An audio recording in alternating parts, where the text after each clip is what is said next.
속도투 자연의 탐색 보통신기술 4강 정보통신기술의 미래 바로 시작하겠습니다. 우리가 기술의 미래를 예측한다거나 미래 사회가 어떤 기술 환경으로 그리고 어떤 기술이 우리에게 영향을 미칠까요? 이런 것들을 예상한다는 것은 굉장히 어려운 일이겠죠. 하지만 역으로 과거의 어떤 시점에서 지금 우리가 살고 있는 현대를 상상하거나 예측한 뭔가가 있다고 그러면 그런 예측이나 상상이 지금 우리가 살고 있는 현실과 어떤 차이를 가지고 있을까요? 어떻게 다를까요? 이런 것들을 구분하는 것은 비교적 쉽겠죠. 그래서 그런 차이가 만들어지는 경과를 살펴보면서 그 만들어진 이유를 잘 이해할 수 있게 된다고 그러면 또다시 역으로 미래를 예측하거나 상상하는데 조금이라도 도움이 될 수 있을지 모르겠어요. 자, 그래서 오늘은 대략 40여 년 전에 개봉했던 어떤 영화의 이야기로부터 좀 가볍게 시작을 해보려고 하는데요. 바로 1982년도에 개봉한 블레이드 러너라고 하는 영화예요. 이 영화는 개봉 당시에는 그다지 평이 좋지가 않아가지고 나도 이 영화를 극장에서 본 게 아니라 그 뒤로 한 몇 년 지난 다음에 텔레비전에 주말의 영화라고 하는 시간에 한국 성우들이 더빙한 판으로 봤는데요. 글쎄요, 영화를 보고 나니까 꽤 여운이 오래 남더라고요. 인지상정이라고 비슷한 생각을 하는 사람들이 많았겠죠. 그래서 시간이 지날수록 이 영화는 평가가 다시 되게 시작을 했고, 그 소위 디스토피아를 그린 SF 영화, 그리고 암울한 미래를 배경으로 하는 그런 공상 과학 영화라고 하는 장르에서는 아주 기념비적인 작품이다라고 평가를 받기 시작하면서 이것과 비슷한 분위기의 영화들이 많이 만들어졌고, 2017년에는 이 영화의 뒷이야기라고 할 수 있는 블레이드 러너 2049라는 영화가 새로 만들어져서 또 개봉을 하기도 했죠. 그래가지고 아마 이 영화는 40년이 훨씬 넘은 옛날에 개봉한 영화지만 여전히 지금도 찾아서 보는 사람들도 많고요. 그 다음에 최근에 개봉한 블레이드 러너 2049 같은 경우는 극장에서도 개봉을 했고 케이블에서도 가끔 보여주니까 본 학생들도 많을 거예요. 안 본 학생들을 위해서 얘기를 하면 일단 기본적으로는 2019년을 배경으로 한 영화였고요. 그러니까 우리가 이미 경험을 한 시대라는 것이죠. 그리고 저 영화에서는 그 2019년에는 인간 복제 기술 또는 인간을 설계하거나 이렇게 만들어내는 기술이 생명과학 공학 기술이 그만큼 발전을 해 있는 상태에서 사람의 어떤 자아라거나 기억이나 이것까지도 조작을 할 수 있어요 라고 하는 그런 기술 환경에 놓여 있는 것이고요. 그리고 저 왼쪽 포스터를 보면은 뭐 둥그런 원통 같은 것들이 보이는데 저기 건물이에요. 그래서 대도시에는 저렇게 높은 건물들이 탑처럼 막 있는데 그 건물들 사이로 하늘을 날아다니는 자동차들이 슉슉슉 날아다니는 그런 풍경들이 그려진다는 것이죠. 어쨌든 뭐 영화의 내용보다는 우리는 그 영화에 나온 기술을 가지고 이야기를 할 거니까 저 영화에 나온 한 3가지 정도의 기술을 가지고 오늘 주제를 한번 이야기를 계속 이어나가도록 하죠. 자, 먼저 그 영화 전체를 관통하는 장면 중에 이런 장면이 있어요. 도심을 날아다니는 저 자동차가 있고 그 자동차의 배경이 되는 건물들에는 이렇게 대형 전광판이 붙어가지고 의미를 알 수 없는 이상한 광고들이 계속 나오고 있다는 것이죠. 아마 1982년도면은 일본의 버블 경제가 정점을 찍고 있던 그런 시대다 보니까 40년쯤 지나면 세계 경제가 일본을 중심으로 돌아갈 것이다 라고 예측을 했는지도 모르겠어요. 그래서 저 광고를 보면 왠지 일본 문화가 느껴지는 그런 분위기의 광고였는데요. 어쨌든 저런 거대한 건축물의 한쪽 벽면이 다 전광판으로 이루어졌습니다. 그리고 그것이 광고에 활용이 되고 있다는 것이죠. 그런데 저 영화에서 예상했던 2019년 그거보다 1년 앞선 2018년에 서울의 강남 삼성동에 있는 코엑스의 풍경이에요. 어때요? 영화에 나온 것보다 훨씬 멋진 디스플레이가 건물을 휘감고 있죠. 저 영화가 만들어지던 1982년도에도 저런 전광판을 만드는 게 불가능한 건 아니었지만 쉽지는 않았죠. 그래가지고 영화를 찍을 때는 작은 컴퓨터 모니터를 가지고 건물을 미니어처로 만들어서 저렇게 촬영을 했다고 그래요. 지금은 그렇게 촬영할 이유가 없겠죠. 실제 건물을 가지고 촬영을 해도 영화를 만들 수 있을 정도예요. 그러니까 다시 말해서 82년도 기준으로 하면 여러분들이 그냥 살고 있는 일상이라고 하는 것은 공상과학 영화에나 나올 법한 그런 환경이다. 굉장히 멋지죠. 두 번째는 하늘을 나는 자동차예요. 영화에서는 저 자동차가 어떤 동력으로 저렇게 공중 부양을 하고 방향을 바꾸고 하는지 모르겠지만 굉장히 민첩하게 기획을 해요. 뭐 건물들 사이에 골목으로 막 날아다니고 자동차들끼리 추격전을 벌이기도 하고 공중에서 그런 장면들이 막 나오는데 현실은 어떨까요? 2017년에 두바이에서 드론 택시의 시범 서비스를 시작했다는 게 해외 토픽으로 나와요. 위에 프로펠러들이 덕지덕지 붙어있고 그 안에 사람이 한 명 타가지고 겨우 조종을 하고 이륙을 하고 내리고 이런 부분이겠죠. 당연히 영화에 나오는 것 같은 저런 비행체하고는 거리가 멀죠. 그래서 이런 하늘을 나는 자동차라고 하는 개념은 아주 오래전부터 사람들이 많은 다양한 모습으로 상상을 했지만 여전히 실현이 되고 있지 않은 그런 대표적인 기술 중에 하나입니다. 마지막으로 생체 복제 기술인데요. 영화에서는 사람을 똑같이 복제를 해내기도 하고 만들어내기도 해요. 그리고 그 사람의 기억을 조작하거나 아니면 자아를 만들어서 설계해가지고 심어주기도 하고 이런 과정들이 나오는데 실제는 어떨까요? 자아나 아니면 기억이나 이런 것들을 조작하는 기술은 아직까지도 사실은 없어요. 물론 연구는 많이 되고 있지만 하지만 최소한 생체를 복제하는 기술이라고 하는 것은 꽤 역사가 오래됐는데요. 이미 1996년도에 양을 복제하는 기술이 성공을 했고 그래서 관련된 논문이 97년도에 네이처의 표지로 저렇게 실릴 정도라는 것이죠. 그 뒤로 20년이 흐르고 나서 중국에서는 저렇게 강아지를 그대로 복제하는 기술이 그냥 공공연하게 발표가 돼요. 그리고 지금 현재는 중국, 미국, 유럽 뭐 여러 나라에서 저런 반려동물들이죠. 강아지나 고양이 그리고 그런 정도의 어떤 동물들을 그대로 복제를 해서 만들어주는 그런 기술들을 상용 서비스를 하고 있다는 것이죠. 물론 상당히 어려운 기술이긴 해요. 그리고 성공률도 그렇게 높은 건 아니고 그렇기 때문에 비용이 상당히 들긴 하지만 상용 서비스를 하고 있고 그 복제된 동물들이 굉장히 많은 숫자들이 지금 살고 있다는 것이죠. 그렇다면 인간 복제는 못하는 걸까요? 글쎄요. 못한다기보다는 안 한다고 하는 게 맞겠죠. 자, 그럼 지금까지의 이야기들을 다시 한번 정리해 봅시다. 3가지 기술을 봤는데요. 먼저 디스플레이 기술이라는 걸 한번 봅시다. 뭔가 표시하는 기술인데 이미 영화보다 훨씬 진보된 형태로 구현이 되어 있죠. 그래서 저 사진을 보면 2024년도 연말의 사진인데요. 명동에 있는 신세계백화점 벽면에 저렇게 화려한 화면이 만들어졌어요. 그래서 관광 명소가 돼가지고 사람들이 저 앞에 가서 사진 찍고 아주 재밌게 지냈다는 것이죠. 저 기술은 굉장히 다양한데요. 코엑스나 아니면은 저 신세계백화점처럼 어떤 전광판을 붙이는 방식도 있고요. 그 다음에 굉장히 밝은 빛을 내는 프로젝터를 이용해서 그냥 건물 벽면에 빛을 쏘는 방법도 있고 레이저를 이용하는 방법도 있고요. 그리고 이런 디스플레이 기술은 지금도 굉장히 빠른 속도로 발전을 하고 있다는 것이죠. 그 일례로 여러분들이 새로운 텔레비전을 하나 구입하고 싶습니다. 거실에 놓으려고 검색 한번 해보세요. 그 텔레비전의 이름들이 생전 처음 들어보는 그런 이름의 텔레비전들이 많을 거예요. 새로운 기술들이 계속 빠르게 나오고 있다는 것이죠. 그래서 이 기술의 특징은 정리를 해보면 기술의 발전 속도가 상당히 빠르고요. 그리고 얼마나 발전을 하든 사람들이 거부감 없이 받아들일 수 있는 기술입니다. 라는 것이죠. 두 번째는 하늘을 나는 자동차인데요. 2025년 5월 15일 기준으로 클라임비전이라고 하는 나르는 자동차 개발하는 회사에서 에어카라고 하는 자동차를 출시했다고 이렇게 언론에 보도가 됐어요. 하늘을 나는 자동차라고 하지만 몸체만 자동차의 모양일 뿐이지 양쪽으로 날개가 달려있고 뒤에 프로펠러도 붙어있는 걸 보면 소형의 비행기의 모양이라고 보는 게 좋겠죠. 그래서 이런 것은 영화에 나오는 것처럼 저런 날개도 없이 프로펠러도 없이 민첩하게 기동을 할 수 있는 그런 비행체? 글쎄요. 기초과학 분야에서 아직 저런 지식을 가지고 있지 않아요. 그렇기 때문에 그런 지식이 없으니까 당연히 기술로 발전도 못하겠죠. 그래서 우리가 아리스토텔레스의 운동이론으로부터 뉴턴의 어떤 운동이론으로까지 발전하는데 1000년이 걸렸다 보면 다시 뉴턴의 운동이론으로부터 상대론까지 또 그렇게 수정되는 데는 대략 몇백 년 정도 걸렸어요. 300년 정도 걸렸고 그 뒤로 지금 100년 정도 걸렸는데 그런 기초과학 분야에는 그렇게 획기적인 발전이 지금 없어요. 앞으로 몇백 년이 걸릴지도 모른다는 얘기죠. 이런 기술들은 정말 말 그대로 상상 속에서만 머물 가능성도 높은 기술입니다. 그러니까 아예 짧은 시간 내에 실현 가능성이 거의 없는 기술이라고 보면 되겠죠. 마지막으로 생체 복제 기술인데요. 2018년 1월 27일에 복제 원숭이를 만드는데 성공했다라고 하는 언론 보도가 나오게 돼요. 유전자의 복잡성으로 보면 인간과 정말 차이가 안 나는 동물이죠. 여기서 우리가 볼 수 있는 것은 이미 인간을 복제할 수 있는 기술은 그 주변 기술 정도는 충분히 갖추고 있다는 것이고, 다만 이 기술을 우리가 실현하지 못하는 이유가 뭘까요?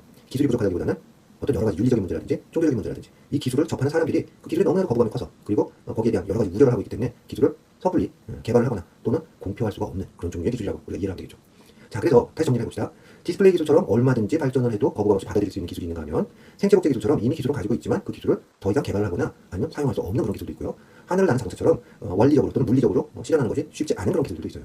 여기에서 두 번째 하늘을 나는 자동차를 빼고 1번과 3번 같은 경우는 인식의 문제겠죠. 그 기술을 우리가 어떻게 인식하느냐의 문제인데, 문제는 현재 우리 주변에서 볼 수 있는 다양한 모습의 기술들이 있는데 이 기술을 바라보는 시각이 늘 일정한 건 아니에요. 그래서 어떤 요인에 따라서 이런 그 시각이 급격하게 바뀔 수가 있는데요. 그런 사례들을 한번 살펴봅시다. 먼저 2019년에 전 지구적인 코로나 감염병 사태가 있었죠. 이 시기의 변화라고 한다고 하면요, 어떤 그 생명공학 분야의 그 윤리 기준이 급격하게 변한 사례를 하나 생각해 볼 수가 있을 거예요. 무슨 얘기인가 하면, 이런 바이러스에 대응하기 위해서는 백신의 개발이 필수적일 텐데요. 보통 전통적인 백신 개발 과정을 보면 1차 임상을 하고 2차 임상을 하고 3차 임상을 하고 충분히 인간에게 안정성을 확보할 수 있습니다, 담보할 수 있습니다, 뭐 이런 정도가 될 때까지 연구 개발을 꾸준히 해야 되고, 그 외에도 다양한 규제들이 있어요. 그래서 백신 하나를 개발하는 데 걸리는 시간이 평균적으로 10년이 넘어갔다는 것이죠. 그런데 실제로 저 사태가 벌어졌을 때 어땠나요? 2020년에 피해가 눈덩이처럼 막 불어나니까 전 세계적으로 제약회사들이 서로 뭐 지적재산권 이런 거 관계없이 정보를 공유하기 시작을 해요. 그러면서 각국 정부에서도 여러 가지 규제들을 막 풀죠. 그리고 가장 걸림돌이 있던 1차, 2차, 3차 임상에 대한 것도 1, 2, 3차 임상을 동시에 진행을 하게 돼요. 그래서 평소 같으면 10년 정도가 걸렸을 개발 기간이 1년, 2년을 단축이 되죠. 그래서 아스트라제네카에서 처음으로 백신을 개발을 완성했습니다라고 발표한 게 대략 11개월 정도가 걸렸는데요. 그래서 2020년 말부터 저 백신이 투여되기 시작했고, 비슷한 시기에 똑같이 개발된 파이저 백신도 여기에 사용이 된 것이죠. 그래서 그런 거에 대한 거부감 뭐 다 일축할 수 있는 그런 어떤 환경이 조성이 됐다는 것이죠. 두 번째는 이런 코로나 사태가 종식이 되면서 갑자기 세계 곳곳에서 분쟁이 벌어지기 시작하죠. 안보 지역 또는 국제정세의 변화가 일어나기 시작하는 거예요. 그래서 유럽, 중동, 아시아 지역에서 분쟁이 확산을 하기 시작하는데요. 문제는 인공지능 기술이 발전을 하면서 이 인공지능 기술에 대한 윤리 문제가 옛날부터 많은 사람들에게 걱정을 끼쳤다는 것이죠. 대표적인 경우가 대략 10여 년 전에 인공지능 기술을 이용한 드론이 농장에서 해충을 구제하기 위해서 살충제를 살포하는 그런 과정에서 이게 윤리적으로 문제가 있습니까 없습니까가 굉장히 많은 사람들에게 논쟁거리가 됐었어요. 무슨 얘기인가 하면, 살충제를 뿌려서 해충을 죽이는데 인간의 어떤 결정이 배제되고 인공지능이 스스로 판단해서 벌레를 죽일 수 있습니까라는 문제라는 것이죠. 곤충도 생명체인데 그 생명체의 생명을 뺏는 과정에서 인간이 개입하지 않고 인공지능이 자율적으로 그런 것들을 해도 됩니까라고 하는 것에 대한 윤리 문제였거든요. 그런데 저 사진 한번 보세요. 지금 러시아하고 우크라이나에서 해를 넘겨서 계속 지금 전쟁 중인데, 초기에는 우리가 보통 상용으로 사용하던 촬영 같은 데 쓰던 드론에다가 폭탄을 그냥 묶어가지고 적진으로 날려보내는 이런 방식을 썼어요. 저 사진에서 보면 저 밑에 있는 둥그런 통이 폭탄인데요. 케이블 타이로 그냥 묶어놓은 걸 볼 수가 있겠죠. 그래서 저렇게 만들면 비용이 대략 한 4, 50만 원 정도 든다고 그러는데, 저런 드론을 이용해서 수십억 원에서 수백억 원 하는 탱크나 비행기 같은 것들을 막 공격을 해서 공격에 성공합니다. 굉장히 효율적이잖아요. 그러다 보니까 이런 드론은 무선으로 조종을 하게 되는데, 그 무선 조종을 방해하기 위해서 방해전파를 쏘게 됐어요. 그러다 보니까 또 그 무선 조종을 방해하는 방해전파를 이겨내기 위해서 저 사진을 보면 동그란 통 뒤로 약간 흐릿하게 하얀 줄이 보일 텐데요. 광섬유를 이용을 해서 빛을 보내가지고 유선으로 조종하는 저런 드론이 지금 사용이 되고 있다는 것이죠. 자, 그럼 이쯤 되면 러시아든 우크라이나든 생각을 할 거예요. 저 유선으로 하게 되면 광섬유의 길이만큼밖에 못 보내니까 저런 것들까지도 해결할 수 있는 방법은 없을까? 해결하는 방법이 있죠. 저 드론에 인공지능을 탑재하는 방식일 거예요. 알아서 내가 지정해준 타겟에 가서 네가 그 타겟이 맞는지 아닌지 확인한 다음에 우리가 그것이 목표입니다 라고 지정해준 것과 같다라고 그러면 쉽게 얘기하면 적병사라는 것이죠. 그 적군에게 돌진을 해서 자폭을 하세요. 이런 식으로 프로그램할 수 있다는 것이죠. 그러면 아까 10여 년 전에 해충들을 구제하는 것조차도 윤리적으로 문제가 됐던 인공지능이 이제는 해충을 완전히 뛰어넘어서 아무리 적군이라고 하지만 사람을 살상하는데 인공지능을 사용합니다. 이것이 윤리적으로 문제가 되니까 절대 안 돼요라고 얘기한다고 해서 당장 자기 목숨이 경각에 달려있는 러시아나 우크라이나가, 그리고 또 분쟁이 예상되는 중국이나 미국이, 그리고 그 중간에 있는 우리나라 같은 나라에서 그걸 받아들일 여지가 있을까요?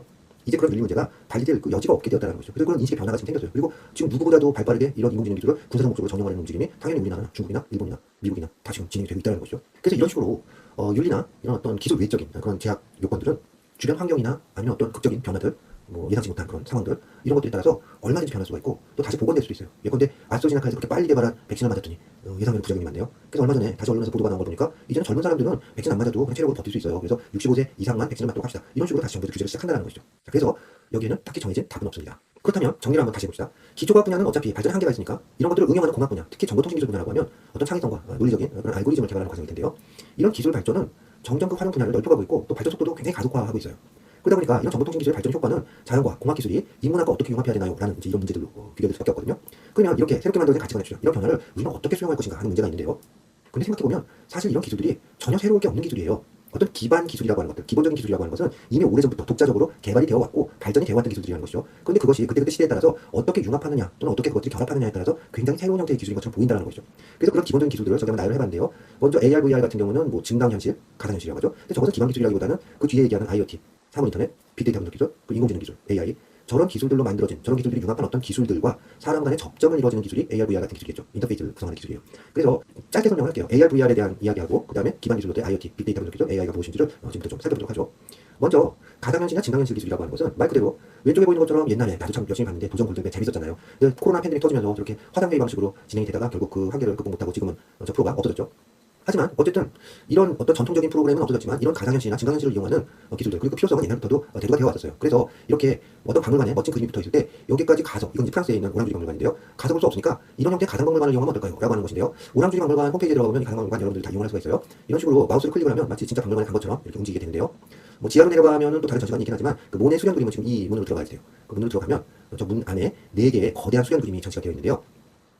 네, 이렇게 실제로 들어가 보면 굉장히 큰 그림이지만 못 간다고 하더라도 이렇게 가상적으로 볼 수 있는 기회가 되더라고요. 재밌죠? 물론 이것은 꽤 오래 전에 개발된 가상현실이기 때문에 해당도나 이런 면에서 좀 부족한 면이 많지만 사실 이런 기술들이 코로나 팬데믹 사태를 거치면서 굉장히 주목을 다시 받게 됐어요. 그러면서 이런 오랑주리 박물관 외에도 루브르 박물관이나 이집트 국립박물관이나 이런 데서 이런 가상박물관에 대한 연구 또는 투자 개발 이런 것들이 굉장히 가속화됐다는 것이죠. 물론 지금 다시 또 별로 새로운 뉴스를 우리가 접하기 좀 어렵게 됐는데요. 그래서 뭐 이렇게 확대를 해서 보고요. 근데 이런 기술들 재밌겠죠? 사실 그전부터 있던 기술이었지만 코로나 팬데믹 사태를 거치면서 이런 기술들이 더 주목을 받게 되었습니다. 그럼에도 불구하고 특히 가상현실 같은 경우 이 VR 기술의 경우에는 매번 이 기술이 이슈가 될 때마다 마치 세상을 벌컥 뒤집어 놓을 것 같이 아주 이슈가 되고 사람들이 많은 관심을 갖게 되는데 한 1, 2년을 못 가는 것 같아요. 메타버스도 그랬고. 그러면 그렇게 이 기술들이 막 관심을 받다가 수그러드는 그런 이유들 쉽게 성공하지 못하는 이유는 뭘까요? 그래서 여러 가지가 있겠지만 내 개인적인 생각으로는 이 문제인 것 같아요. 우리가 VR을 제대로 느끼려면 뭔가 주변의 풍경을 입체적으로 봐야 되는데요. 우리가 뭔가를 입체적으로 느낀다고 하는 것은 우리 눈이 2개이기 때문이죠. 그래서 왼쪽 오른쪽에 영상을 각각 따로 볼 때 그것이 겹쳐지면서 입체로 보여지는데요. 이 원리는 옛날부터 잘 알려져 있었기 때문에 19세기에도 저런 스테레오스코프라고 하는 것이 만들어져서 사람들이 저런 걸 이용해서 입체 영상을 보기도 하고요. 저것이 현대적인 형태로 개발된 것이 뷰마스터라고 하는 장난감인데 저게 원판 형태의 필름을 넣고 이렇게 찰칵찰칵 오른쪽에 있는 손잡이를 당기면 한 칸씩 움직이는데 저 원의 대척점에 있는 2장의 사진이 레프트라이트 사진이에요. 그래서 저것을 저간 렌즈를 통해서 각각의 눈을 확대해서 보여주는 것이죠.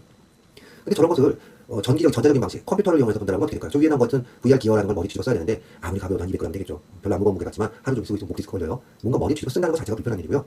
그 다음에 한때 한참 유행을 하다가 지금은 거의 자체를 갖춘 3D 텔레비전 같은 경우도 좌우의 이미지를 평광 필터를 이용해서 구분해서 보여주는 거기 때문에 항상 정자세로 앉아서 봐야만 저게 입체로 보이지 약간 삐딱하게 누워서 본다거나 엎드려서 본다거나 이렇게 되면은 잘 입체로 보이지 않는 그런 단점이 있다는 것이죠. 근데 당장 여러분만 해도 집에서 거실에서 텔레비전 볼 때 정자세로 딱 앉은 자세로 안전하게 보나요? 글쎄요. 여러분들은 그런지 모르겠지만 나는 뒹굴뒹굴 굴러다니면서 보기 때문에 저런 텔레비전은 별로 매력을 못 느낀다는 것이죠. 물론 이런 VR은 늘 실패를 하고 있지만 꾸준히 발전하고 있는 기술도 있어요. 바로 증강현실인데요. 위에 보이는 것 같은 보잉 737의 헤드업 디스플레이라고 하는 것이죠. 보통 전투기의 칵핏에 저렇게 그 작전과 관련된 여러 가지 정보들을 보여주는데 아예 칵핏에 비추는 게 아니라 오른쪽처럼 F-35의 전투기 AR 헬멧이라고 하는 저런 것들은 전투기 조종사가 쓰는 그 헬멧 앞에 있는 고글의 그 안쪽 면에다가 저 스크린이 비춰진다는 것이죠.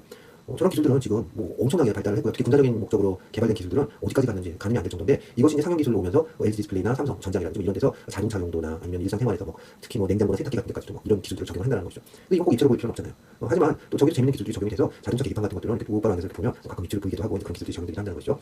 다만 이제 이런 기술들은 저게 보여주려고 하는 정보를 인간에 보여주는 방식과 관련된 거기 때문에 사실 우리가 관심을 가져야 되는 것은 이 보여주는 방식보다는 저런 정보가 어떻게 만들어지나요? 라는 것이 핵심적인 기술일 거예요. 그래서 그런 핵심 기술이라고 할 수 있는 3가지 기술, 사분 인터넷, 빅데이터 분석 기술, 인공지능 기술에 대해서 좀 짧게 한번 또 살펴보도록 하죠. 자, 먼저 IoT라고 하는 것인데요.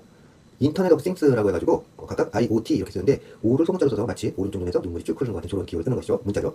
이것은 모든 사물에 통신망을 연결하는 거예요. 네트워크를 연결합니다. 근데 그 네트워크가 인터넷이라는 것이죠. 인터넷을 연결해서 정보를 주고받는데요. 이때 정보를 주고받기 위해서는 사람이 그 끝에 있다라 그러면 데이터를 입력하거나 할 텐데 그게 아니라 사물의 인터넷이 연결되어 있잖아요. 그러니까 그 사물에 어떤 정보를 생성할 수 있는 센서가 달려 있습니다. 그래서 그 센서를 이용해서 다양한 정보를 수집할 수 있고 그 정보를 필요로 하는 사람에게 인터넷을 통해서 정보를 보내주는 이런 기술이에요. 그래서 기존의 기술이라고 하면 사람과 사람 사이의 컴퓨터를 이용해서 인터넷으로 통신을 했다라고 하면 이제 그런 통신을 모든 사물로까지 확장을 하는 이런 기술이 되겠죠. 어디에 사용이 되는 건가요? 이런 기술을 생각해 볼 수 있어요. 스위트피라든지 밑에 있는 전자 저울이라든지 여러 가지 용도로 사용할 수가 있는데 저 왼쪽 위에 있는 스위트피를 한번 먼저 보죠. 저것은 뭔가 하면 저렇게 귀여운 모양의 새 모양의 센서가 있고요. 저 센서가 블루투스나 와이파이로 통신이 가능해요. 그래서 저 센서를 아기의 기저귀에다 저렇게 붙여놓게 되면 어떻게 될까요? 아기가 시를 했어요. 그러면은 저 센서에 있는 스포센서가 동작을 해서 아기가 뭔가 용변을 봤구나. 그래가지고 그 사실을 엄마한테 알려주는 거죠. 그럼 엄마 스마트폰에 뭔가 앱이 깔려 있겠죠. 그래서 아기가 시를 했으니까 기저귀를 갈아주세요. 라고 하면은 엄마나 아니면 아기를 보살펴주는 사람이 가서 기저귀를 갈아주는 그런 서비스가 될 텐데요. 이런 기술들은 기본적으로 이런 기술이 있다라고 하면 그 기술만 사용할까요? 얼마든지 확장할 수 있는 가능성이 있는 것이죠. 자, 그래서 이게 단순히 측정을 해서 알려주는 것만 하는 게 아니라 이런 기술들을 가지고 데이터베이스를 만들 수도 있겠죠. 그래서 아기가 항상 하루에 언제쯤 이런 용변을 보나요? 용변을 보는 횟수는 얼마나 되나요? 그 양은 얼마고 온도나 성분은 어떻게 되나요? 그래서 그것들이 건강과 관련해서 어떤 문제는 없을까요? 이런 것들을 판단해 줄 수도 있겠죠. 그래서 이런 데이터들을 어떻게 활용하느냐 하는 것들은 생각하기 나는 것이죠. 우리가 상상력을 발휘해보면 얼마든지 새로운 방법으로 응용을 할 수가 있을 텐데요. 그러다 보니까 이 기술의 활용 분야는 일단 일상생활에서 스마트홈, 여러분들 집에도 이미 사물 인터넷 기술들이 막 사용이 되고 있죠. 과거에는 아파트에 누가 찾아왔어요. 그럼 현관에 띵동 누르면 전기줄로 연결된 이런 인터폰 시설 이런 것들을 사용했는데요. 대략 10여 년 전부터는 그런 기술들이 다 사용이 안 돼요. 다 인터넷으로 연결이 돼 있다는 것이죠. 그래서 현관에서 누르는 그 기계도 인터넷에 연결돼 있고 집에 있는 거실에 붙어 있는 터치패드 같은 것들이 있죠. 그것도 인터넷에 연결해가지고 각각 주소를 부여해서 거기에서 현관에서 누른 정보가 어느 집으로 전달이 돼야 됩니다. 그럼 그것이 인터넷 주소를 가지고 전달이 돼서 연결이 되는 그런 방식이라는 것이죠. 그래서 스마트폰은 이미 우리나라 같은 아파트가 많은 나라에서는 저보다 훨씬 더 많은 비율로 사용이 될 거고요. 그 다음에 여러분들 많이 차고 다니는 스마트워치라든지 이런 웨어러블 디바이스도 일종의 사물 인터넷 기기라고 보면 되고요. 그다음에 스마트 시티나 스마트 그리드 이런 도시 관리, 인프라 관리라든지 에너지 관리 이런 데도 사용이 되고 공장 같은 데도 그 공장 환경이 사람이 직접 들어가서 일하기가 너무 위험한 환경입니다. 라고 하면은 저는 사물 인터넷이 그런 어떤 안전 관리에 굉장히 큰 도움이 될 수가 있겠죠. 그리고 최근 들어서 굉장히 많이 사용되는 게 또 커넥티드 카 서비스예요. 그래서 지금 신차들 개발되는 것들을 보면요. 그 동작 원리들을 잘 보면 저것이 자동차인지 아니면 바퀴가 달린 스마트폰인지 헷갈릴 정도로 거의 스마트폰과 비슷한 기능을 자동차가 한다는 것이죠. 다만 운행과 관련된 정보들을 자동차 제조회사나 이런 서버로 보내가지고 여러 가지 도움을 받게 해준다는 것이죠. 그 다음에 의료와 관련해서도 그리고 리테일 그러니까 어떤 상업 활동 같은데 그리고 농장 같은 데서도 이것들은 굉장히 활발하게 사용되는 우리 생활에 굉장히 밀접한 기술입니다. 그러면 이런 기술을 구성하는 기본 요소들은 무엇이 있을까요? 한번 생각해보면요.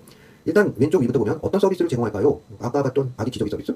아니면은 자동차에서 커넥티드 카 서비스 이런 서비스 종류가 있어야 될 거고요. 그리고 밑으로 내리면 네트워크 어떤 통신망을 이용하나요? 당연히 인터넷을 사용하겠죠. 다시 오른쪽으로 하면 디바이스 어떤 장치를 사용하나요? 스마트폰을 사용할 수도 있고요. 스마트워치를 사용할 수도 있고요. 아니면 그런 어떤 서비스에 특화된 어떤 통신 장치를 사용하면 될 거예요. 그리고 거기에 어떤 센서를 넣겠습니까? 그리고 이런 그 서비스들이 독자적으로 개발된 무언가를 앱을 통해서 이루어질 수도 있겠지만 어떤 플랫폼을 구성할 수도 있겠죠. 그래서 비슷한 종류의 서비스들이 어떤 하나의 플랫폼에서 종합적으로 이루어질 수 있습니다. 그런 환경이 구축된다고 보면 훨씬 효율적으로 기술이 활용이 될 수가 있을 거예요. 그런데 이 4개 기술만으로 사실은 충분히 사물 인터넷이 이제 구성이 가능한데 문제는 밑에 있는 거예요. 시큐리티, 보안이죠. 그러니까 세상에 모두 착한 사람들만 살면 저 4개의 기술 요소들만 가지고 사물 인터넷은 충분히 구성이 되는데요. 문제는 보안이 굉장히 중요한 기술 중에 하나라는 거죠. 필수 구성 요소는 아니지만 무슨 얘기냐. 아까 그 기저귀 서비스 같은 경우 생각해봅시다. 정말로 아기가 용변을 봤을 때 엄마한테 신호가 가면 좋은데 이것을 어떤 못된 마음을 품은 사람이 해킹을 해가지고 시도 때도 없이 5분간 정도 엄마한테 아기가 응가했어요, 시했어요, 응가했어요 계속 그러면 어떻게 될까요? 일단 그 서비스에 대한 신뢰도 떨어지는 것이고 오히려 더 피곤한 기술이 되어버리겠죠. 커넥티드 카 서비스가 해킹을 당했습니다. 그래서 운전자가 원치 않는 조작을 막 혼자 해요. 막 가속을 해서 발진합니다. 이건 테러죠. 실제로 있었던 사건은 아파트에 설치되어 있는 그 스마트 패드들 거기에 달려있는 카메라가 해킹이 돼가지고 거실에서 속옷만 입고 앉아있는 그런 영상이 유출이 돼가지고 유통이 됩니다. 이거 굉장히 심각한 문제잖아요. 자, 그래서 이런 것들을 막기 위한 보안 기술이 같이 개발이 되어야 하는데 어떻게 되다 보니까 이 보안 기술 쪽이 오히려 저 기본 기술보다 더 비중이 커지는 배보다 배꼽이 더 커지는 불안하니까 그래서 저는 보안과 관련된 문제가 사실 사물 인터넷이 발전하는데 굉장히 큰 걸림돌이 되기도 한다는 것이죠. 자, 그럼 다음은 빅데이터 분석 기술인데요. 이 빅데이터 분석 기술은요, 개개의 데이터로 봤을 때는 별 의미가 없는 데이터예요. 우리가 한번 얘기한 적이 있었지만 각각 개인의 생일과 관련된 데이터들 그러면 그 개인과 관련된 그 친한 사람들 아주 소수의 사람들에게만 그 데이터는 의미가 있지 그 사람을 모르는 사람들은 그 사람의 생일이 뭐고 생일날 무슨 파티를 했고 무슨 음식을 먹고 이렇게 별 관심이 없는 거라고 했잖아요. 그런데 이런 생일날과 관련된 데이터들이 10,000개, 1,000,000개, 1,000,000개, 억개, 수십억 개가 모인다라고 하면 어떻게 될까요? 아, 어떤 연령대에 있는 어떤 사람들은 생일날 어떤 행사를 하는구나, 무슨 선물을 사는구나, 뭘 먹는구나, 어떤 파티를 하는구나. 이런 정보들이 체계적으로 모이게 된다고 하면요. 특정인을 지칭하는 것이 아니라 많은 사람들이 그런 어떤 경향을 가지고 있습니다. 그리고 이게 어떤 트렌드를 가지고 변화하고 있어요. 이런 것들은 생일과 관련된 어떤 사업을 하는 사람에게 있어서는 굉장히 중요한 정보가 될 수가 있겠죠. 이런 식으로 굉장히 많은 의미 없어 보이는 데이터들로부터 의미 있는 데이터를 추출해내고 그걸 분석하는 그런 기술을 우리는 빅데이터 분석 기술이라고 해요. 그래서 이 기술의 특징은 일단 많은 데이터의 양이 있어야 되겠죠. 그리고 생각 속도가 빠를수록 좋아요. 그리고 그런 데이터의 다양성으로부터 굉장히 다양한 가치들이 거기서 나오게 되고요. 그리고 이 데이터들이 복잡할수록 그것들을 잘 분석했을 때 굉장히 의미 있는 그런 정보들을 얻어낼 수가 있다는 것이죠. 간단한 사례로 우리가 보면 하루 중 언제가 가장 심심할까요? 심심한 사람들을 대상으로 한 게임을 개발하는 사람들 이런 거 궁금할 수 있겠죠. 그래서 사람들한테 조사를 해봤어요. 그랬더니 심심한데 이거 각각 사람들에게 물어본다고 해서 대답해 주는 거 아니잖아요. 근데 이걸 빅데이터 분석 기술을 이용한다는 건 뭔가 하면 SNS를 분석하는 것이죠. 무작위로 추출한 사람들의 그 SNS에서 심심하다라는 그런 느낌의 단어나 문장이나 표현, 사진 이런 것들을 찾아가지고 통계를 내보는 것이죠. 그렇게 보면 이런 정도의 데이터가 나왔다고 그래요. 보통은 아침 새벽에 출근 시간대에는 심심할 여지가 없겠죠. 바쁘니까. 근데 그 뒤로 권태의 어떤 정도가 점점 늘어나다가 취침 직전에 너무너무 심심해서 이제 잠을 자야지. 이런 식으로 된다는 거죠. 그럼 잠자기 직전에 스마트폰을 이렇게 보는 사람한테 그 사람이 안 심심해 보일 만한 그런 광고를 탁 하고 보내준다면 어떻게 될까요? 그렇죠. 마케팅의 어떤 그런 효과를 볼 수가 있는 그런 문제들이 될 수 있다는 것이죠. 자, 그러면 이런 것들이 그렇게 주요하게 사용될 수 있는 이유는 뭘까요? 사람들이 정보통신 기술을 활용하는 그런 빈도가 점점 높아지고 정보통신 기술이 모든 사람에게 일상화된 기술이 되면서 데이터의 양이 기하급수적으로 증가를 한다는 거죠. 그래서 인구 1인당 찍어내는 사진의 장수, 그 데이터의 양, 그리고 동영상으로 또는 음성으로 데이터의 종류, 그 복잡성, 어떻게 감당이 안 될 정도예요, 지금. 거기다 또 데이터의 전송 속도도 이제 빨라지고 있죠. 자, 그러면 이런 정보통신 기술 중에서 가장 지금 핫한 기술이라고 하시면 빅데이터 분석 기술. 마냥 좋기만 한 걸까요? 분석 사례를 한번 보죠. 두 가지 사례가 있는데요. 미국 타 회사에서 여성의 임신을 예측한 사례가 하나 있어요. 이 얘기는 무슨 얘기인가 하면 어떤 여고생한테 메시지가 왔는데요. 광고 메시지예요. 임신을 축하드립니다. 라고 하면서 임신 수여와 관련된 제품들을 저렴한 가격에 구매할 수 있도록 프로모션을 합니다. 이런 메시지가 간 것이죠. 그래서 이 메시지에 대해서 그 여고생의 부모님이 그 마트에 가서 항의를 한 거예요. 도대체 지금 고등학교 졸업하지 않은 우리 딸이 무슨 임신을 했다고 이런 광고를 보내서 아이를 힘들게 하느냐 항의를 했는데 나중에 밝혀진 거는 실제로 그 여학생이 아이를 갖고 있었다는 것이죠. 자, 그러면 여기서 이제 문제가 되는 거죠. 빅데이터 기술 정말 신통하네. 물론 그렇지만 문제는 없나요? 그렇죠. 그 여학생 입장에서는 부모님한테도 얘기하지 않았던 아이를 가진 사실을 도대체 뭐라고 마트 사장님이 그걸 알아야 됩니까? 말이 안 되는 얘기죠. 자, 그래서 도대체 어떻게 하셨나요? 마트 사장님이 몰래 엿본 게 아니고요. 뭐 가중치를 이런 식으로 줬다고 해요. 예컨대 CCTV에 비친 고객들이 있는데 이 고객들이 평소에는 유기농이나 이런 것들을 가려먹지 않던 분이 유기농만 갑자기 찾아먹는 비중이 높아졌습니까? 뭐 CCTV 분석을 할 수도 있고 주변에 근접센서 같은 걸 이용할 수도 있고 계산서를 분석할 수도 있을 거예요. 여러 가지 방법으로 이건 추론할 수가 있겠죠. 아니면은 뭐 실제 이 사례에서 나타난 거는 평소에는 물티슈를 잘 안 사던 고객이 갑자기 물티슈를 사용하기 시작합니다. 이러면은 아이를 가질 확률이 몇 퍼센트 높아져요. 이렇게 가중치를 주게 되면 그것들이 다 쌓이다 보면은 이 사람은 아이를 가질 확률이 얼마나 이런 판단을 할 수가 있다는 것이죠. 자, 물론 물건을 파는 사람 입장에서는 이런 정보를 정확히 알 수 있는 것은 좋은 거지만 이런 정보를 누구에게가 알려주는 것이 불편한 소비자 입장에서는 굉장히 불편한 기술이 되겠죠. 두 번째는 조금 긍정적인 사례인데요. 미국의 월마트에서 맥주를 기저귀 옆에다가 진열을 했더니 맥주의 매출이 수직 상승했습니다. 이런 사례가 있는 거죠. 이건 뭔가 하면 빅데이터 분석을 해봤더니 아기의 기저귀를 주로 사러 오는 사람은 아기의 어머니가 아니고 아버지인 경우가 많았다는 것이죠. 그리고 아버지들은 기저귀를 사러 올 때 왠지 기분이 안 좋아. 그래가지고 시원한 맥주 한잔 했으면 좋겠는데 맥주 사러 가야지. 이렇게 능동적으로 맥주를 찾아가기 이런 사람들이 많다 보니까 아예 기저귀 옆에다 시원한 맥주를 진열을 해놓으니까 아빠들이 기저귀 사면서 그전에도 꿀꿀했는데 시원하게 맥주 한잔 해야지. 그리고 맥주를 한 팩씩 이렇게 집어갔다는 거죠. 그래서 매출이 엄청 올랐다는 얘기예요. 물론 아빠의 건강을 생각하면 이것도 부정적인 면이 없진 않지만 그래도 앞에 있었던 사례에 비해서는 훨씬 재밌는 사례로 우리가 볼 수가 있겠죠. 그래서 굉장히 다양한 종류의 다양한 분야의 기업에서 이 빅데이터 분석 기술은 아주 지금 적극적으로 활용이 되고 있고 특히 경영, 회계 뭐 이런 쪽 전공하는 학생들이라고 하면 굳이 이렇게 단편적으로 배우는 게 아니라 전공 과정 중에 빅데이터 분석 기술과 관련된 그런 과정들이 포함이 되어 있을 거예요. 물론 당연히 대학원, 박사과정에서는 더 전문적으로 배우게 되겠죠. 자, 그러면 이런 빅데이터 분석 기술 어디서 사용되나요? 당연히 통신, 뭐 의료, 그리고 공업적인 뭐 이런 부분들, 인더스트리얼, 그 다음에 리테일 분야, 마케팅에 많이 사용이 되겠죠. 자동차에도 사용이 돼요. 뭐 대표적으로 두 가지 정도가 보면 자동차에 사용되는 거는 빅데이터 분석 기술이 카본 인터넷 기술과 결합이 되어 있어야 되겠죠. 그래서 커넥티드 카 서비스 같은 걸 이용해서 자동차들이 현재 위치라든지 운행 속도, 방향 이런 것들이 쭉 들어온다고 하면 그것들을 분석을 해서 어떤 길이 막히겠군요. 그리고 어떤 경로로 갈 때는 이런 경로는 피하는 게 좋겠군요. 이런 거가 빠릅니다. 이런 식으로 내비게이션 서비스 같은 것들을 더 원활하게 해줄 수가 있겠죠. 맨 왼쪽에 있는 의료 같은 경우는 우리나라 같은 경우가 아주 적합한데요. 우리나라는 전 세계에서 유례가 없을 정도로 전 국민이 의무적으로 의료보험에 가입해야 되는 그런 나라죠. 그러다 보니까 여러분들 태어날 때부터 지금까지 정말 사소한 감기 하나만 걸려도 그때 무슨 감기약을 사 먹었습니까? 라고 하는 것들이 다 전산화돼서 데이터가 남아있다는 것이죠. 물론 그게 누군지 개인적으로 특정할 필요는 없어요. 어떤 질환이 걸렸을 때 어떤 약을 어떻게 치료를 했더니 어떻게 처방을 하고 어떤 과정을 거쳐서 투약을 했더니 가장 빨리 낫습니다. 이런 것도 빅데이터 분석을 통해서 알 수 있을까요? 굉장히 유효한 그런 기술이라는 것이죠. 그래서 굉장히 우리 사회에 이익이 되고 도움을 주면서 또 새로운 가치 창출을 할 수 있습니다. 라고 하는 면에서 빅데이터 분석 기술만한 게 없다는 것이죠. 하지만 방금 전에 우리가 봤던 것처럼 윤리 문제가 반드시 이것과 상충하는 관계로 놓여있게 되겠죠. 어떤 걸 중요하게 생각해야 될까요? 글쎄요, 이게 상충하게 되다 보니까 윤리 문제를 너무 고려하게 되면 빅데이터 분석 기술의 발전이라고 하는 그 경쟁력에 있어서는 굉장히 취약할 수밖에 없어요. 하지만 그 윤리 문제를 무시하면 빅데이터 분석 기술은 빠르게 발전을 하고 많은 성과를 낼 수 있는 것 같지만 또 그것 때문에 생기는 부작용 때문에 그리고 그런 부작용을 무마하기 위한 사회적 비용이라는 것도 생각해봐야 되겠죠. 그래서 마냥 윤리 문제가 그렇게 비용을 많이 들게 하는 그런 요소는 아니라는 것이죠. 그래서 저것들을 어떤 비율로 우리가 적절히 맞춰나갈까요 하는 것들을 굉장히 복잡한 문제예요. 그래서 그런 부분들을 우리가 좀 깊이 생각해봐야 될 여지가 있습니다. 자, 마지막으로 인공지능 기술을 한번 살펴보죠.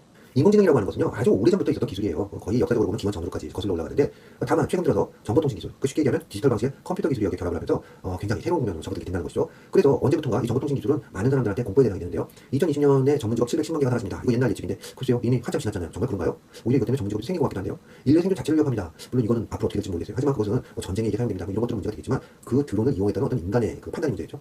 아직은 인공지능의 지능 수준이 곤충 수준이니까 그렇게 걱정할 필요는 없어요. 나는 오히려 그게 더 무서운데요. 아까 얘기했던 그런 자폭 드론 같은 것들이 어떤 때를 지어가지고 어떤 대형을 이루고 공격을 한다고 생각을 해보세요. 우리가 벌집 잘못 건드렸을 때 벌들이 공격하는 그런 패턴을 인공지능 자율주행 자폭 드론한테 적용을 합니다. 굉장히 위협적이겠죠. 지능의 수준이 문제가 아니라는 것이죠.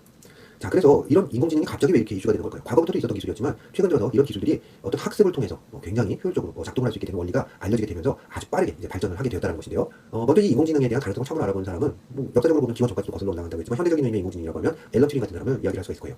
저 중간에 있는 잠수함 독일의 유보트죠. 유보트에서는 이니그마라고 하는 암호 체계를 가지고 있었는데요. 그게 보통 사람들이 풀어가지고 쉽게 풀릴 수 있는 경우의 수가 아니었어요. 그래서 현대적 의미의 디지털 컴퓨터라고 하는 그런 형식을 갖춘 저런 예전에 뭐 반도체 방식이 아니라 계전기를 사용하는 방식인데 저런 컴퓨터를 만들어서 저런 암호를 푸는 작업을 수학자였던 앨런 튜링이 이제 관여를 했다는 것이죠. 그래서 앨런 튜링은 미래를 내다본 거예요. 만약에 이런 기술이 점점 발달을 해서 컴퓨터의 성능이 아주 월등하게 좋아진다라고 하면 인간과 구분할 수 없는 그런 지능을 가진 그런 자아를 가진 그런 컴퓨터를 만들어줄 수 있는 게 아닐까라고 생각하는 것이죠. 그래서 앨런 튜링이 아주 재밌는 제안을 하나 하는데요. 바로 튜링 테스트라고 하는 거예요. C는 사람이고 B도 사람이에요. 근데 A는 인공지능이네요.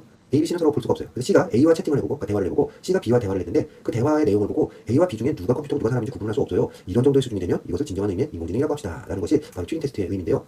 글쎄요, 이건 튜링의 개인적인 생각이기 때문에 꼭 이 테스트를 통과해야만 진정한 인공지능이다라고 할 수는 없을 거예요. 왜냐하면 인공지능이라고 하는 것은 굉장히 다양한 수준으로 존재해 왔거든요. 먼저 1단계, 2단계, 3단계, 4단계 여기는 지금 물류를 예시로 들어놨는데요. 물류학과 학생들은 쉽게 볼 수 있겠지만 다른 전공은 좀 어렵겠죠. 그래서 내가 다른 예로 한번 설명하면 1단계는 자동 판매기 생각하면 돼요. 엄격한 룰에 따라서 돈을 넣으면 딱 그 돈에 해당되는 물건을 살 수 있고 그리고 그 돈에 넣은 돈이 그보다 많으면 거스름 돈이 나오겠죠. 2단계, 그 룰이 어느 정도 범위를 갖는 거예요. 세탁기 같은 경우가 그렇겠죠. 그래서 세탁물을 어느 정도 넣으면은 알아서 잘 판단을 해가지고 물의 양이라든지 세제의 양을 적당히 풀어서 넣어줍니다. 그런 어떤 선택의 폭이 있는 경우. 그래서 1단계, 2단계는 이제까지도 오토메이션, 그러니까 자동화라는 이름으로 우리가 늘 사용하던 그런 기술이에요.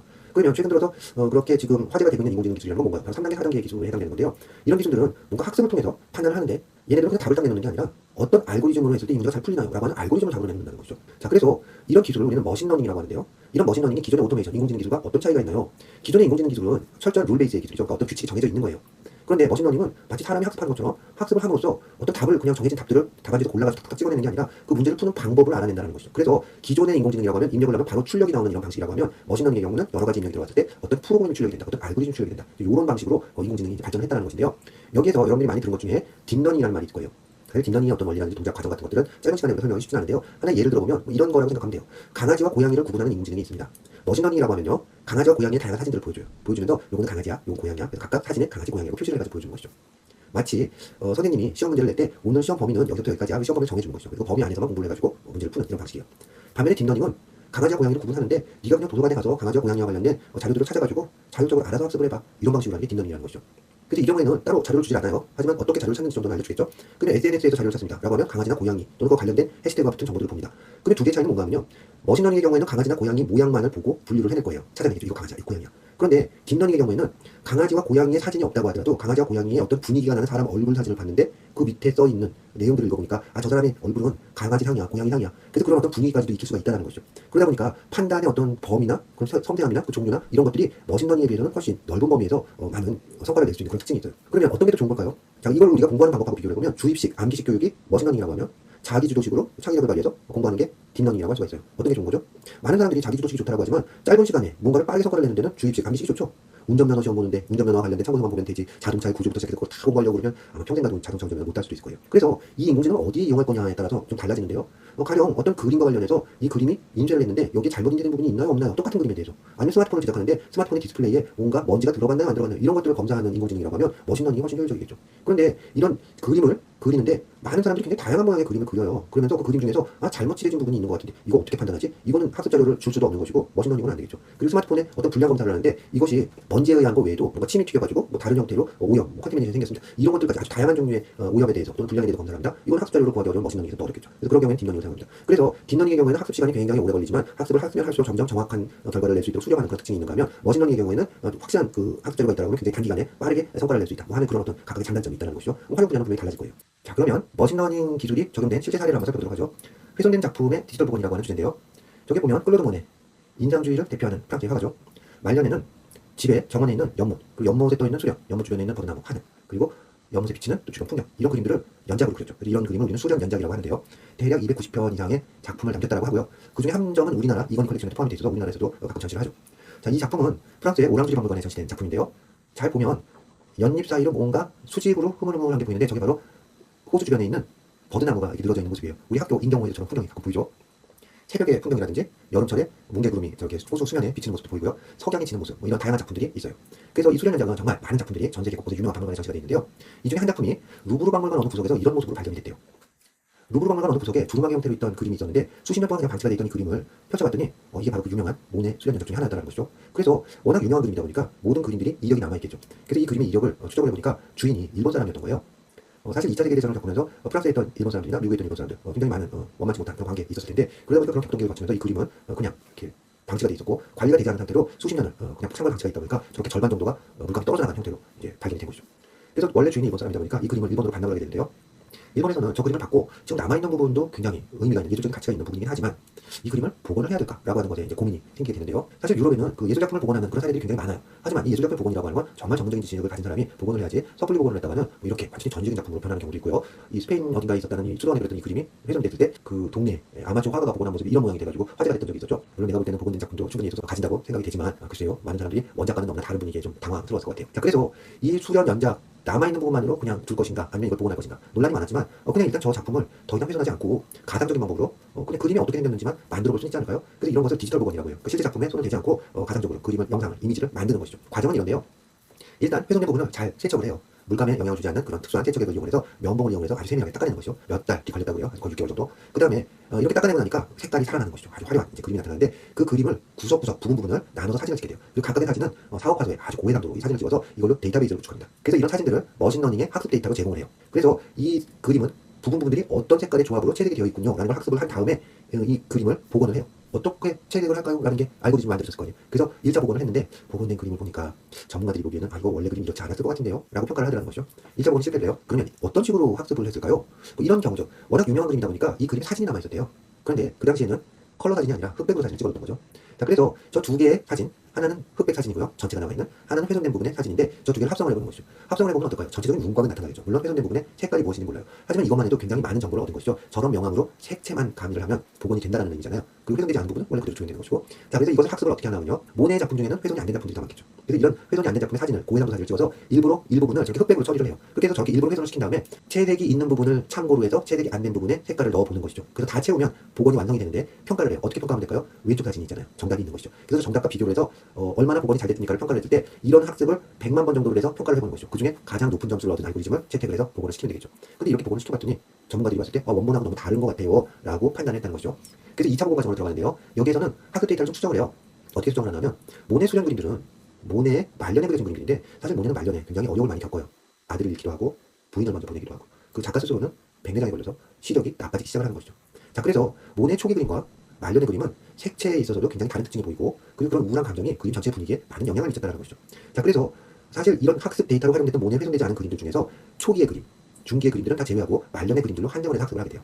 두 번째는 훼손된 부분에 그 떨어진 물감 조각들을 저렇게 현미경으로 봐가지고 저건 이제 그 단면을 본 건데요. 아래 위에 노란색 부분은 레진이라고 해서 물감을 자르기 좋도록 하기 위해서 저런 어떤 플라스틱 같은 것들 합성 수지를 붙여놓은 것이고요. 중간에 있는 저 초록색 보라색의 어떤 여하튼 저 부분이 물감인데 입체적으로 어떤 순서로 쌓여 있는지를 볼 수가 있겠죠. 그래서 어떤 색깔의 물감들을 어떤 몇 번으로 덧칠을 해가지고 이 색깔을 최종적으로 냈구나라고 하는 걸 분석을 하고요. 그런 정보를 바탕으로 해서 실제 모네의 그림과 비슷한 풍으로 그림을 그릴 수 있는 전문 화가에게 채색을 부탁을 해봐요. 그래서 이런 붓질을 여러 번 해본 다음에 그 붓질을 또 사진을 찍어서 데이터베이스를 만들어요. 그래가지고 AI를 통해서 이번에는 330만에 훨씬 더 많은 양의 학습을 시킨 다음에 2차로 디지털 복원을 했습니다. 자, 그래서 이 그림이 최종적으로 복원된 그림인데요. 실제로 보면 굉장히 정교하게 복원이 됐다고 그래요. 그래가지고 전문가들한테 보여줬을 때도 만족할 만한 결과라고 평가를 받았다는 것이죠. 그래서 최종적으로 이런 디지털 복원 어떤 면에서 굉장히 유용한 방법인 것이죠. 그래서 모네의 원래 그 훼손된 그림에는 더 이상 물리적인 변형을 가하지 않으면서도 전체적인 그림이 어떤 그림이었구나라는 걸 알아볼 수 있게 복원을 했다는 것이죠. 여기에 인공지능 기술, 특히 이제 머신러닝 기술이라고 하는 것이 적용이 됐다는 것인데요. 방금 전에 봤던 그런 모네 수련 연작을 복원하는 그런 기술은 하나의 상징적인 기술이었다고 볼 수가 있겠죠. 모네 연작 그림을 이렇게 복원을 해. 근데 이 기술은 어떻게 사용될 수 있을까요? 다른 예술 창작 분야에 충분히 활용이 될 수 있는 것이죠. 만약에 우리가 웹툰을 저렇게 채색을 하는 작업을 아까 그 기술을 적용한다고 하면 어떻게 될까요? 어떤 작가의 채색 결과들을 학습을 계속 시켜요. 그렇게 해놓고서 밑그림만 있을 때 이 그림을 그 작가의 풍으로 채색해주세요. 클릭을 하면 실제 사람이 채색을 할 때 굉장히 오랜 시간을 많은 사람들이 달려들어서 해야 되는 이런 작업인데 0몇 초 만에 탁 채색이 완료됩니다. 자, 이런 기술들은 실제로 지금은 아주 유명한 작가들만 보조 작가들을 막 고용을 해가지고 이렇게 채색을 하면서 작업을 완성시키는데 나는 그만한 어떤 능력을 가지고 있지 않아요. 하지만 풍부한 창의력과 좋은 그림을 그릴 수 있는 그런 재능 가지고 있어요. 나도 저런 작업을 해보고 싶은데 근데 보조 작가를 쓸 수 있을 만한 여력이 없다. 근데 이런 기술이 있어요. 누구나 웹툰 작가가 될 수 있는 그런 길이 넓어지는 좋은 효과가 있겠죠. 자, 그래서 이 기술이 바로 아까 모네의 수련 연적을 복원하는 것과 동일한 기술이잖아요.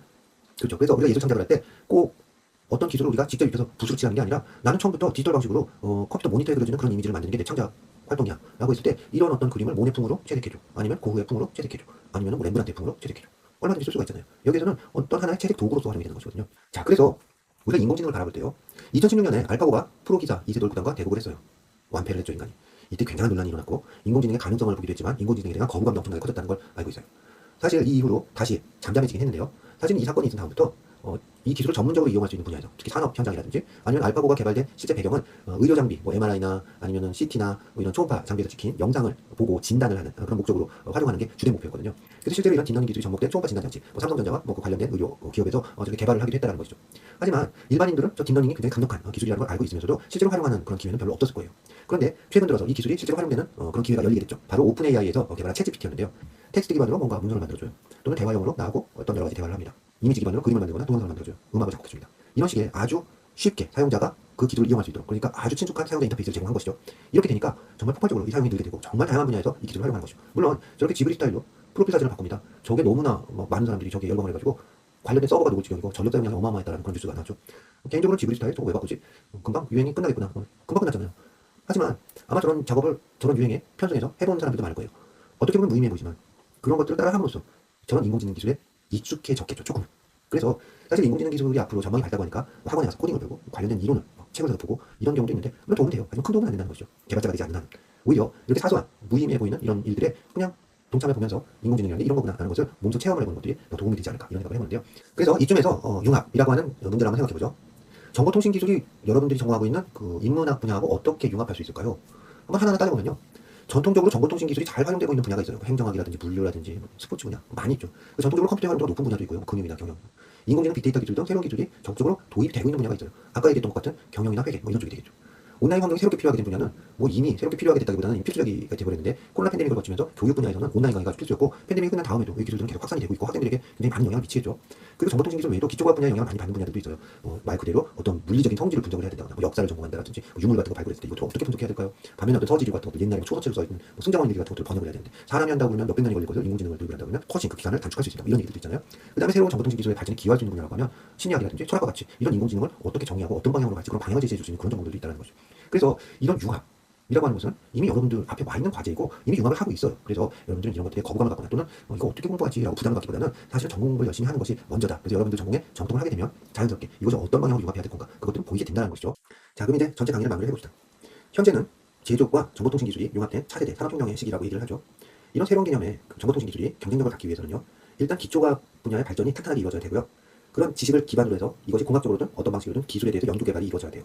근데 이것은 개인적으로나 아니면 사기업에서 할 기에는 좀 벅찬 경우들이 많죠. 그래서 국가적으로 또 제도적으로 지원이 필요하고요. 그리고 사용자 입장에서는 이런 IT 기술, 정보통신 기술에 대한 이해가 필요하겠죠. 인공지능 기술 무서운 것이야 라기보다는 이거 아주 편리한 도구지 이런 식으로 잘 이해를 하고 사회적 합의와 편견 이런 것들이 있다라고 하면 필요하면 합의를 하고 또 편견이 있다면 극복을 해야 될 거예요. 그래서 마지막 두 줄이 이제 여러분들에게 해주고 싶은 말이죠. 일단 여러분들이 전공에 정통하세요. 그러고 나면 어떤 분야에 다른 분야, 자연과학이든 공학이든 융합을 할 수 있는 방향이 보이게 될 거예요. 그리고 여러분들의 전공에 정통하면 할수록 그 융합은 더 쉽게 이루어지겠죠. 아마 다른 저런 지식들은 도구로 활용이 될 테니까. 그럼 그런 도구들을 활용을 해서 여러분들이 가지고 있는 그 멋진 생각들, 아이디어, 상상력, 창의성을 발휘를 해보시고 그리고 도전을 해보자라는 것이죠. 자, 그럼 마지막으로 여러분들 한 학기 동안 전공 아닌 과정 듣느라고 정말 고생 많았는데요. 그래도 이렇게 들은 이 이야기들이 여러분들이 전공을 공부하는데 그리고 여러분들이 꿈을 이뤄나가는데 조금이라도 도움이 될 수 있었으면 좋겠다는 그런 생각을 해봐요. 자, 정말 한 학기 고생 많았습니다. 공부 열심히 합시다. 안녕.